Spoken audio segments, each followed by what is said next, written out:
All right, Rick, you have the con. You are good to go. Okay, here we are. Thank you for joining us tonight, ladies and gentlemen. If you don't know who I am, I'm Rick Hilderly, Superintendent of Schools for Tecumseh Public Schools, and we're very happy that you've joined our presentation tonight. I recognized a couple of the names as people who have attended one of our live meetings, and I encourage people from those groups to join this, as we have a few more folks in the background who can maybe answer more specifically some of the questions that have come up along the way. Speaking of questions, if you have something along the way that you would like to know more about, type your question in the chat box. I'll try to pay attention to that.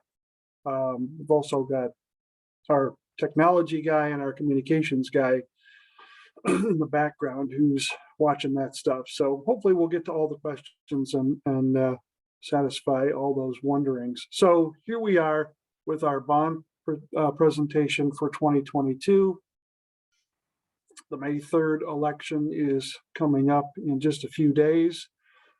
The slogan that we have been promoting all throughout this information campaign is that great schools equal great communities. And that's entirely true, especially in our state of Michigan. As you move around, not only the local area, but outstate, there's plenty of places that call themselves a great community. When you visit there, or if you know somebody who lives in a place that they refer to as a great community. But none of those places have the ability to say that if they don't, first of all, have great schools. Great schools are foundational to that idea of having a great community. They are connected, and in order for a place to consider itself a great place to live, the facilities, the programming, the people in the school system have to be high quality. And we believe that Tecumseh is one of those places, that we are a great community, and not only because the great schools, but definitely because of the great schools. So let's talk about how, well, I gotta click on my, there we go. How this program came about. In 2014, there was a facility assessment that was done by TMP Architecture. TMP and the Tecumseh Public Schools have a long relationship. TMP is the architect firm that designed and built the high school in the 1998 vote, and also the 01 and 03 programs that did some updates on our elementary and middle school facilities. So long relationship with TMP. 2014, they came in and did an assessment of our needs, and it was updated a little bit just before the winter of 2020. After that, we formed a committee called the Building Futures Committee that was comprised of our parents, some of our teachers and coaches, administrators, and most of all, the majority of the group were community members who just were interested in helping us further address our facilities needs. And we wanted those to be in line with the district's vision. So the district conducted surveys along the way of the information that came from those committee meetings, and there were several. You probably recognize the date, winter 2020. Late in that winter is when we were faced with the pandemic, and many of those meetings had to go online. So we learned to do that as well as we could. And the committee really dug into the process. They went through 9 different ideas of how we might address our needs. And then we put a cost to those ideas and decided, would our program be able to fit in those costs? And we looked at a lot of different things: renovations at the elementary schools, renovation at the middle school, completely abandoning all the campuses and building new buildings. So a variety of things until we settled on the program that you're going to hear about tonight. And then that committee took all those pieces of information, conducted a survey. We took that into consideration. We took a bit of a break over the summer of 21, and then reconvened in the fall of 2021 and made the final decision to take the proposal to the board. And in November, the board agreed that the 2022 bond issue would go before the voters on May 3rd. The most important part of that is a zero increase to the current bond rate levied by the district, a zero increase for $75 million, a very unique opportunity for a district to have a chance to do those things. So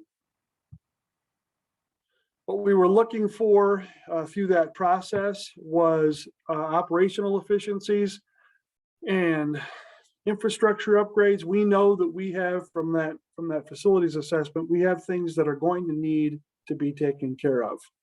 You know, if you're a homeowner, that your roof, your furnace, your driveway, your air conditioning unit, flooring, windows, things like that, they have to be updated. And a school district is no different, except that it's much larger, so the monetary value grows.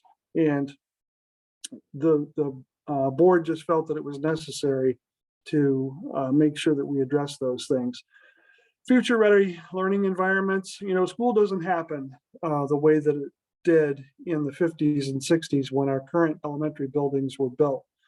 School is not sit in a desk for a long period of time and look at the teacher and have the teacher tell you things. It is now very active, a lot of movement, a lot of hands-on and experiential learning. And our learning environments for this new project need to be in line with the modes of instruction that we use currently and into the future.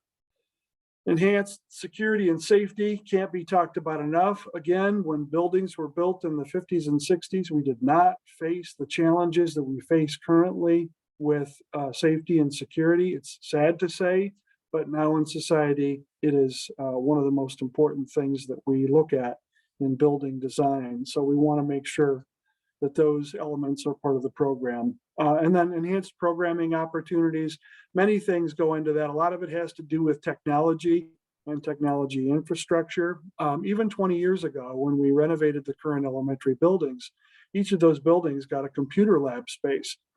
Modern design for elementary schools doesn't include computer labs. Why? Because you don't hardwire desktops anymore. Technology is mobile. It has to be able to move around. And in order to provide for that, you have to have all of the necessary things like switches and routers and servers to be able to have the capacity to do those things. And let me go back one slide because I want to emphasize all for the zero increase to the current bond millage rate of 7.2 mils. All of the things that you're going to hear about tonight fit under that umbrella. So here's the first part of the program, a new upper and lower elementary school on what is currently the Tecumseh Acres campus.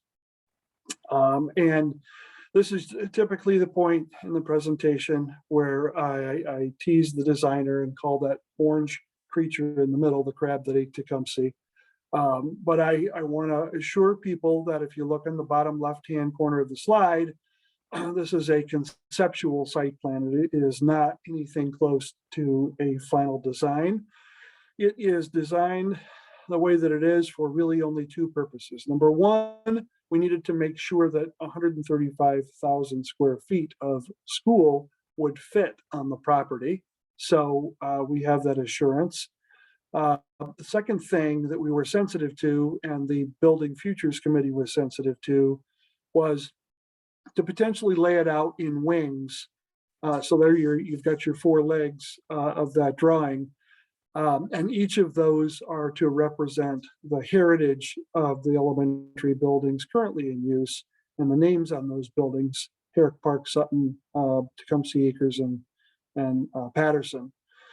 So there may be something that fits in the final design that allows us to honor that heritage, but it is exemplified in this drawing in the four legs of that conceptual site plan. The other thing that we did through the process is we paid attention to the fact that adding 135,000 square feet and around 1,000 students to this campus is going to increase traffic load. So an interesting thing that came out of this is that I went to the city because the property in the upper right-hand corner of the photograph, which is off of Union Street to the east of the property, I assumed that the city of Tecumseh owned that because those are their two well pump houses that sit on that property. I was surprised to find out that Tecumseh Public Schools owns that property, and they lease that space from us. That area was, there was a property swap in the early 80s, and TPS ended up with that. So to our benefit in this program, now, without having to spend an extra dime on property, we can run part of our driveway out onto Union Street and spread the traffic load that will come through that site from the east off of Union, from the north off of Patterson, from the west off of Adrian Street, and Spafford to the south. We can go in four different directions and drain this property at the end of the day and take on that traffic at the beginning of the day. And it's really the only elementary site in our district where we're able to come at it from four different directions. So that was a big win for the committee and part of the reason that we settled on this program. You see in the text there, modern learning environments, flexible, specialized art spaces, music, education. Here's another interesting thing that I learned in the process, that the design of elementary schools currently does not include sharing a space for phys ed and the cafeteria. You know that all four of our elementaries do it now. We feed all the kids in the gym, which means in terms of programming, there's a 2.5 hour segment of the day that we can't use our gym. And movement nowadays is just so important, especially for young students who, in all of our opinion, they just don't get enough movement. So we schedule it into their day. And dining spaces are now designed as separate spaces currently in elementaries. So that is a factor. If you go back to what I said about the 9 different programs, in order to compare this design to utilizing the 4 current elementary sites, we had to put either a new dining space or a new gym space at each of those sites. When we did that, our program grew outside of the $75 million cap. So that's a strong reason why we settled on the single campus. And other operational efficiencies when you reduce to from 4 campuses to 1 is you're pushing less snow, you're cutting less grass, you are fixing less roof space, driveway and parking lot space. It all becomes more efficient when it's in one location. Flexible furniture is a question that comes up a lot. What's flexible furniture? I'll show you some examples in a future slide that shows some examples of current elementary classrooms. It simply means furniture that can move quickly and adapt to the environment without much effort. I mentioned instructional technology. If there's 900 kids in that building and their teachers and they're all hitting the Wi-Fi at the same time, we've got to be able to handle that load and that traffic. So making sure that we have everything on site to be able to do that is important. It also includes, play fields on the outside. We also get asked, hey, you're putting in new playground equipment at Herrick Park and Patterson. Why would we do that if we want to build a new campus? Well, that new playground equipment is movable. The company that installs those units will move it and recertify it one time. So we're able to reuse that new equipment. Safety and security, can't be talked about enough. Our elementary spaces were never designed for the challenges that we have now, and none of those elementary schools have the security capacity that the new building would have when the bond passes. Again, some of the features about the site, we're able to go in at least 4 different directions. We would spend some time in the design process, thoughtfully talking about the traffic flow. And we do have some time. Clinton, who passed their bond for $34 million in November of 2020, they just dug footers this week for the first element of their program, which is where they're expanding a preschool. So, we're good 18 months out after passage of the bond to gather committees together and focus on what it is that we need to do in terms of not just the design of the building, but also the design of the site and traffic flow, and making sure that we're taking care of that in the right way. Here are some of the pictures that I mentioned. If you look at the one that's in the bottom left-hand corner, a decent representation of flexible furniture. So you've got kids sitting at tables in groups of 2, 3, or 4. If you look at the bottom of those tables, they're on wheels. So are the stools. So in the modern teaching environment, maybe they're in small group for direct instruction. And then in 15 minutes, the teacher says, okay, I want tables 1 and 2 to get together, 3 and 4, 5 and 6. And boom, within 30 seconds, even 7-year-olds are pushing these tables together, and all quiet. And let's start with the larger group presentation. Flexible furniture moves quickly and gets kids in movement and new settings without very much effort. The middle school, the property that is currently on Maumee Street, I know it very well. I was principal there for almost 15 years, and I know, some of the things that need to happen there, and I want to talk about each of those tonight. First of all, safety and security. That building used to be a high school. There have been 17 different additions, large and small, over the years. There are currently 27 different doorways from the outside into the building. We currently have cameras on 3 of those entries. That needs to change. Also, the way that you get into the building, if you've been there, you know that you enter off of the traffic loop from Maumee Street. You go through the main foyer after you're buzzed in, but from there, a person who enters the building is very, very close to the rest of the building. They can turn left and go down a student hallway. They can turn to the right and be down another hallway, in the media center, upstairs, into the pool, without much effort on their part to evade detection. So we've talked about changing that entry, and if you know that building, you know that the media center is forward in the footprint, and the new secure entry would go through that portion of the building. That would be designed as the entry and office space, large and small group meeting spaces, offices, all now in the media center. And then in the new design, the current office suite would be turned into the future media center, which would be a more than adequate space, and also, would very much address what we need is a more secure entry.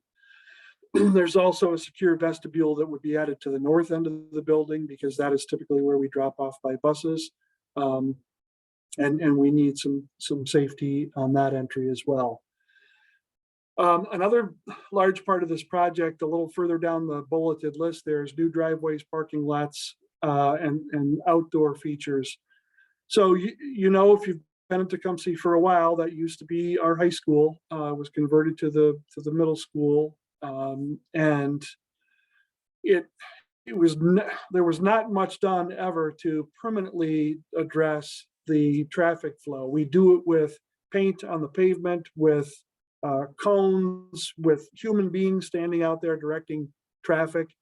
But the new program redesigns that exterior so that parking lots are inside the driveways, and you don't have to park and then cross traffic to get into or out of the building. So much safer and much more purposeful on that campus. The third thing in that building that's really important is the swimming pool and some of the remodel. Now, there's some cosmetic things like the tile on the pools and the upgrades in the locker rooms for showers that work and bathroom fixtures. So the stuff that you can see, but the stuff that you can't see, those are the things that are complicating the use of the pool now. Right now, the pool is closed. Why? Because the water pump is down.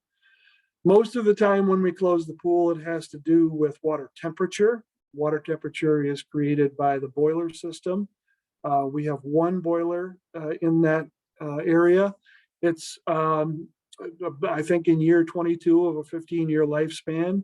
And modern pool design, you have at least two boilers that address the pool, so that when you do have to service one, you can shut down a boiler and the other one can handle the load. The rest of the time they work at about 50% capacity each, and they take care of the heating of the pool. But when you need to, you have the ability to shut down the boiler without shutting down the pool. Right now, we do not have that ability. Another piece of equipment that is in the pool area that you never see is called a Dectron unit. That is basically the air handler that circulates the air, and it also plays the function of leveling the temperature between the water and the air. When you run a pool facility, you don't want the air temperature to be too cool, because then it takes more effort to heat the water, and you don't want it to be too warm because the water temperature needs to stay at a constant temperature. So that Dectron unit is in about year 31 of a 15-year lifespan, and it exists in a corrosive environment. So it is not in the condition that it should be. And those things are expensive. That's about a $600,000 element. The boilers are $300,000 or $400,000 a piece. The pool started as a community pool, and the city has pulled out of it, so it's fully funded through the 0.25 mils that the city levies on the operation of the pool. That money simply keeps on the heat and lights and pays the employees and buys chemicals for the water. It does not provide for $300,000 boilers and $600,000 air handlers. If the district has to repair those things, and we do, I've already told you that the lifespan of those items are way past due, then that money is going to come out of programming, because it's the only other funding source that we have. Our programming is based on the number of students in the district times a flat rate of money from the state of Michigan. And that is your foundation allowance, and that's what you get to run your schools for a year. About 80% of what schools spend their money on is people, salaries, benefits, hourly wages, and such. So you can only play around with about 20% of the money that you have. If the district has to budget $1 million or $2 million each year for these capital projects to repair things inside of buildings that nobody ever really sees, then it's coming out of our programming, our curriculum, and the things that we provide in the classroom for teachers to instruct. So that swimming pool remodel is a very important part of this program. We love the pool here in Tecumseh, but it's an expensive luxury, and it has to be updated in order to be operational.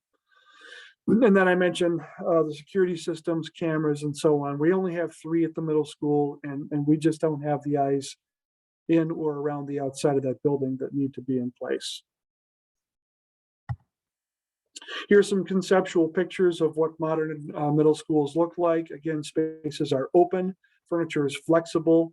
Areas that may or may not be dedicated to instruction are still places where students can sit with technology and complete some of their work. And then, a real nice depiction of how traffic areas can be separate from parking areas. So the high school, our new building, which turns 22 this year. And while it is a beautiful structure and has definitely increased our greatness in town, there's some things that have happened over those 22 years that we weren't addressing in 1998 when that bond was passed. First on that list is the auxiliary gym. One of the reasons for that is that now the basketball season is combined between the men and women. It used to be that the women's basketball season was in the fall and the men played in the winter. So in our gym, each winter practice day for basketball, you have JV and varsity girls, freshman JV and varsity boys, all trying to use that floor space. It gets complicated even further if you have a home event like a wrestling meet. It starts at 5:30, so you got to be set up by 4:30, and you got to have practice done for 5 teams in an hour and a half. So that's just one example of why the auxiliary gym would be valuable. Also, it would be used for programming during the day as well, but after school activities, not only school-based, but community-based would be served through the auxiliary gym. New music room. If you have spent time in Tecumseh, you know that in that time since 1998, we have onboarded an orchestra program. Orchestra started in 2004 as a 4th grade program, but now has grown to the point where 5th through 12th grade, we have about 385 kids who are served in that orchestra program. We do not have a dedicated music space in our high school. We manage it through scheduling now. We just have the band and orchestra classes opposite the vocal music classes so that the orchestra class can rehearse in the vocal music room. Now, there's some complications there in that it does not provide for instrument storage. So we have instruments in hallways and in practice rooms in that music hallway. Wooden instruments have to be temperature and humidity controlled. So the band storage room, which is not temperature and humidity controlled to the extent that orchestra instruments need, it creates a problem. Add this to the equation. We have the Wilson Foundation in our community, which has done so much for the arts, not only in Tecumseh, but in Lenawee County as well. They have been working with a group called the Friends of Tecumseh Orchestra. And the Friends of Tecumseh Orchestra has raised money over the last 20 years through different fundraisers. They do auctions and rummage sales, and they have performances that are pay-for performances, and they've done a great job of raising a lot of money, and they give that money to the Wilson Foundation to invest, and they've done well with their investment. They have about $600,000 that they would like to give to the school to build a dedicated 5,000 square foot music room. Now, if it looks like there's about 15 of us on this chat, if we were splitting up 600 grand in cash, we would be more than happy with the share that we got. However, when you're building $5,000 square feet of commercial space at $300 a square foot, $600,000 only gets you about a third of the way. So we want the gift. We want to honor all of the hard work, and we want to support the orchestra program. We can't do it with just their money. We need to help them, and a bond issue is a great way to make that happen. Again, some things inside the high school, the upgraded security, that goes along with the office remodeling. Even 20 years ago when we opened that building, we did not have the concerns that we have currently about security.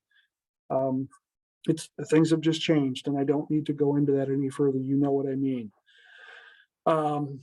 Upgrades to security, cameras, buzzer systems. We have a lot of cameras at the high school, but there are still areas that we're blind to, and then upgrades to the instructional technology on that campus as well. One more element are the athletic upgrades. Two main features here: the football field, multi-surface field at the football stadium, synthetic turf. That has about a 10-year life expectancy. We're in year 14, and it's held up nicely. We've taken care of it. We service it every year. It's in as good a condition as a 14-year-old synthetic field can be. It's going to be replaced, and it's going to cost $900,000. Regardless of what happens with this bond, that money is going to be spent on that field. We can do it through a bond issue where everybody bites off a little chunk, or we can take it out of programming that is going to impact teachers and students in our district. That field is not just played on by football teams. Our lacrosse teams, boys and girls, both play on there. All of our 7th and 8th grade teams play there. The community teams, which start in 3rd grade through 6th grade, they all participate on that field. So there's multiple uses. Our soccer programs, when their field is not in great shape, they also play at the stadium. The other item is the outdoor team room, locker room facility. If you've been to an event there, you know that typically pregame and halftime and postgame, home and visitors have to trot across the driveway, out the gate, across the driveway, and into what we call the hitting barn. It is not a locker room. It is a storage building. We set up some chairs in there. There's no water. There's not sufficient heat for cold nights. There's no air conditioning for the warm ones. It is simply a place where we store things, and we let kids go during those breaks. It's not ideal. In the footprint of that athletic campus, when you come through the ticket center and you head to the right to the home bleachers, there is a grassy area, a couple of trees in there. Usually on a Friday night, it's swarmed with middle school kids who are paying no attention to what's going on in the field. That grassy area was designed for the outdoor locker room space because it's adjacent to the water and the sewer connection that is in the ticket building. That would allow us to have our athletes and visiting athletes access that locker facility much more close to the playing surface. Here's the math. About $47 million of the program is for that lower and upper elementary school on the campus of Tecumseh Acres. The middle school upgrades, a little over 16 million, almost 7 million for the high school, around 2 million for the athletic upgrades.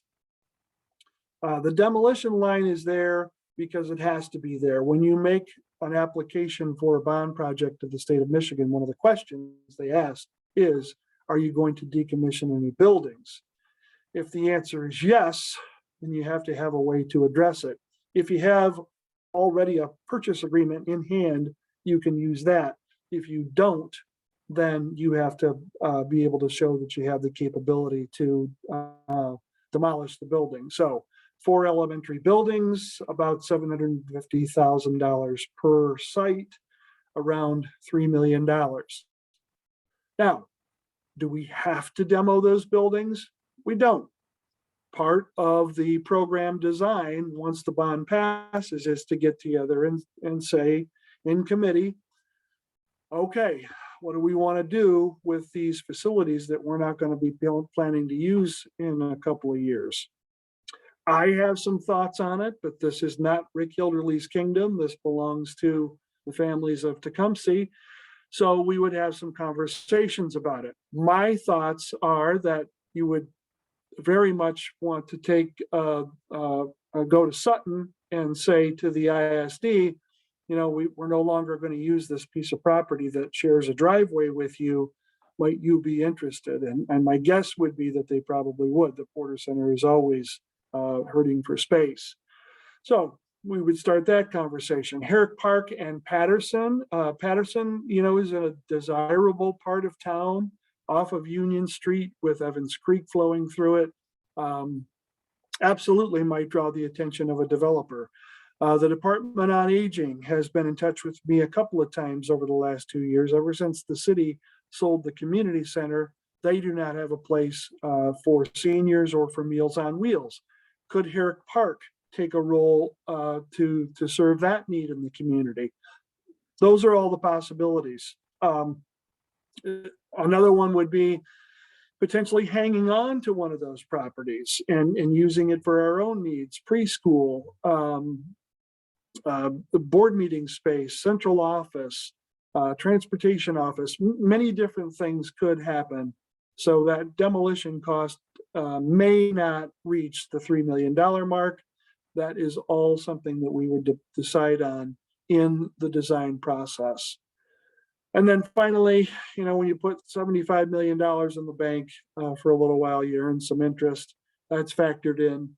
And again, all this happens for no increase in the current bond millage rate. Now, I want to explain that for just a second financially. What happens is that for the first 7 years of this program, we have $12 million in debt currently that still needs to be paid off. So in the first 7 years, that $12 million gets addressed, plus some interest on the new bond. Starting in year 8, all of the money is allocated to paying off the new bond of the $75 million plus interest. That amount then begins to slowly decrease over the last 23 years of the program. So again, it doesn't ever go above 7.2 mils, but there is a point at which those mills slowly dissolve over time and still maintain paying for the program. So important dates. If you're not registered by now, you're not going to get registered. But the vote is coming up on May 3rd. I want to stress at the bottom there that all voting takes place at the Smith Rec Center on North Evans Street. No matter where you are in the school district, all 3 precincts are going to vote under that roof on May 3rd. There's my information, and if you don't have any way to scribble it down, that's fine. This presentation is actually on our website. On the bond information page, you can find this and get to me quickly. Again, we believe that we're a great community, and we believe that we are a great school system. A couple of things that I want to finish with. In 1998, we passed a bond for $33 million and built the high school. That program did not pass unanimously. There were no voters. If you looked around town and found some of those people who voted no in 1998, and you asked them this question: was building that high school a mistake? Did it decrease our home values? Did it ruin our ability to call ourselves a great community? Or did it enhance those things? I believe that even no voters in 1998 would have to admit that that high school has been nothing but good for this community and for our school system. And if it's good, why wouldn't the same opportunity be true for our youngest students, K4 in a centralized elementary with future-ready learning environments, reduced infrastructure, less snow to push, less grass to cut, smaller roof to deal with? Why wouldn't it be better? Why would that not continue to come see a great community? The last thing I want to remind people is I spoke about all the things in this program that have to be addressed. Those 4 elementaries that we're using now in the next 10 years are going to need new roofs, new boilers, new parking lots, new window glazings, address the heating and cooling to the tune of about $10 to $15 million. It's going to happen. The football field has to be replaced. The boiler, the Dectron at the pool, it's going to happen. $10 to $15 million. We're either going to address it through a program like this, or we're going to take that money out of programming. We're going to take it out of pay for our employees. We're going to take it out of curriculum, because it has to happen. It has to be taken care of. Great schools don't exist that continually run themselves down. Great schools are kept up and enhanced and improved over time. And that is why, to have a great community, we have to make this reinvestment at zero increase to taxpayers. Zero levied increase to taxpayers. Thanks so much for listening tonight. I don't see any questions in the text of the chat box, but I'll close this and then I can see the boxes. So if you haven't been on Zoom before, if you look at the bottom on the right-hand side, there's a little square that says reactions. And one of the reactions there is to raise your hand. So if you want to do that, then I have the ability to unmute you and listen to your questions. I've got a few people on here who also might be able to answer some questions. Say, Rick, you have one for Sheila, if you like. I can unmute her for you. Yep. Thank Sheila? you.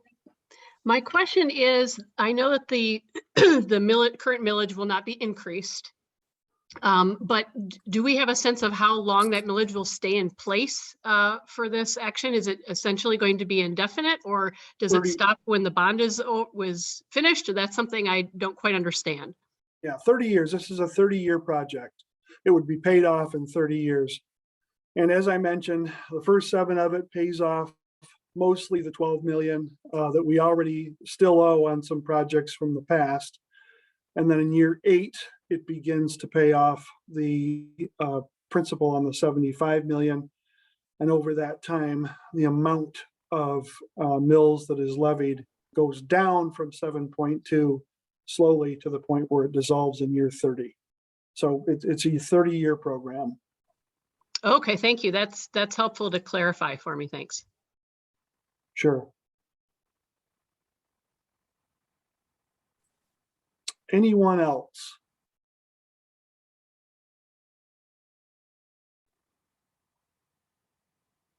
All right. Well, again, I've said this at each of the meetings. It's very, very refreshing to me, the amount of people who are coming out and listening and asking questions and not just making assumptions, but really attempting to become an informed voter. I respect it, and I very much thank you for participating tonight. There's one more opportunity to do that. We'll have this virtual format again a week from tonight at 6 o'clock. So when your friends and neighbors start asking you questions, say, go listen to Hillbilly Run On. There's a lot of information, but I think that this format does it best. If you're just getting information from our print format or our Facebook page, that's helpful.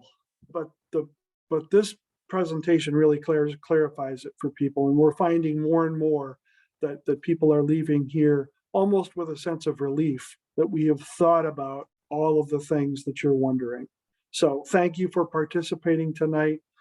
Like I said, this presentation is on our webpage. So if you have a question later on, find my information and give me a call and we'll talk about it. Thanks, everyone.